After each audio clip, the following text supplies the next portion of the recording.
which I think stands alongside the testing fiasco, to me feels like a point that's worthy of focus because it seems more fixable. The testing thing, we obviously screwed that up royally as a country. They are trying to scale it up. A lot of effort is going into that. It's still going to take a long time, and it will hamper our efforts until we've got it in place. Meanwhile, without testing, all we can do is large-scale mitigation efforts, like getting rid of crowds, telling people not to fly, other things like that. But also people who believe they've been exposed should quarantine. Would clear federal standards on how to quarantine and under what circumstances help? That's not the right approach anyway. Okay. You don't want infected people or suspected infected people with their families. They'll just pass it on to them. China has had enormous success in beating down its epidemic. We don't know what's going to happen when China tries to reopen its economy and let people go back to the factories and back to the subways and back to offices and restaurants and everything else. We don't know what's going to happen, and they're going to do it in a very slow, graduated way, but they have been in lockdown all this time. But we see the drone shots from these cities and we think, ooh, lockdown, it looks terrible. There's no traffic on the street. That's not the point of what they did. They had to do that in order to introduce the measures they were going to take that were actually going to fight the epidemic.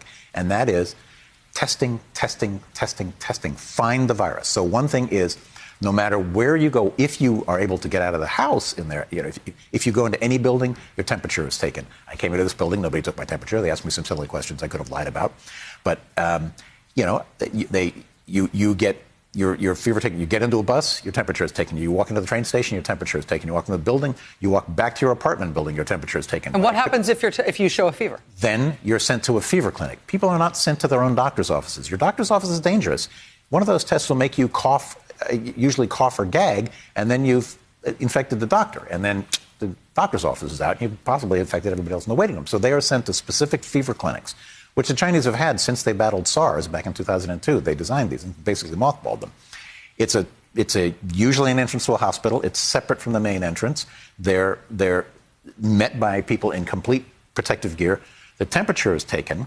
They're asked quickly what their symptoms are, whether they've been exposed, how they've been exposed. They get a quick white blood cell count, which takes about half an hour to see whether or not they have bacterial pneumonia. It doesn't tell you what the bacteria is, but it tells you whether or not you've likely got that. They get a quick flu test to see if they have flu. If you've got one of those, maybe you can be excluded and go home. You're something else. But if you don't have either one of those, then you're given a CT scan.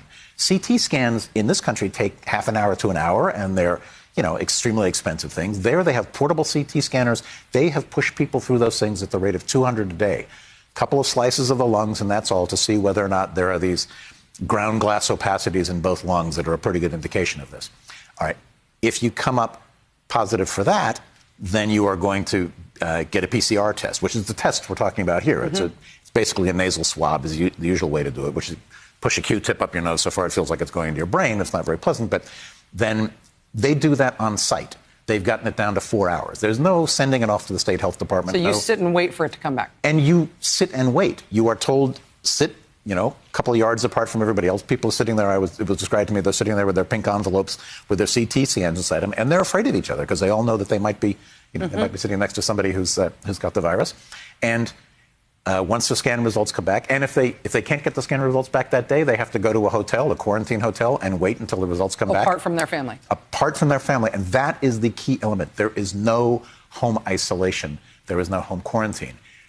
75 to 80% of the transmission in China was in family clusters.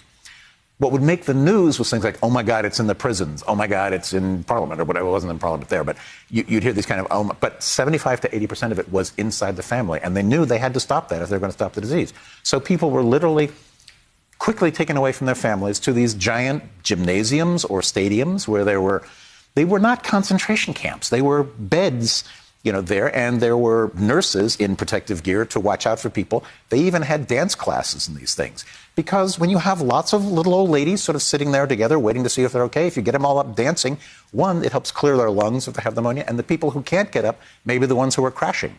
It's not a bad policy. We laugh at the pictures when you see people dancing in what look like moon suits, but in fact, that was something medically smart that was going on. If people actually need to be hospitalized, the people who don't need to be hospitalized, who are ones in the so-called 80% of mild cases, I'm sorry I ever used that expression when I wrote that first article, because mild, when you look carefully at the study, is everything from almost no symptoms to pneumonia, but doesn't need oxygen, doesn't need hospitalization. Wow. Now, I've had pneumonia. I've had walking pneumonia. That was not like having a mild cold. That was serious. I had it about 2 weeks different from when Hillary Clinton got it. You saw her collapse on the street. She had to be carried into her van when she collapsed. I was standing on third base playing softball with some friends and thought, I'm going to collapse here. And, went to the doctor the next day. So those are the cases. They're isolated away.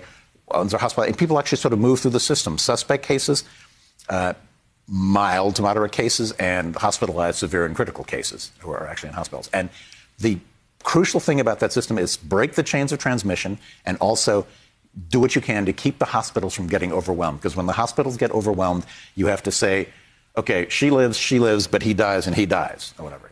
She's young and has kids, we'll save her. Grandmother, goodbye. Those are the choices they are making in northern Italy right now, and they're going to be making them all over Italy pretty soon. And we will too. Donald McNeil, science and health reporter for the New York Times. People are going to clip this and send it to their local health department for having you describe this because of the distance between what you're describing and what we're doing and what we're preparing for. But thank you. Donald McNeil, reporter for the New York Times. Thank you for being here.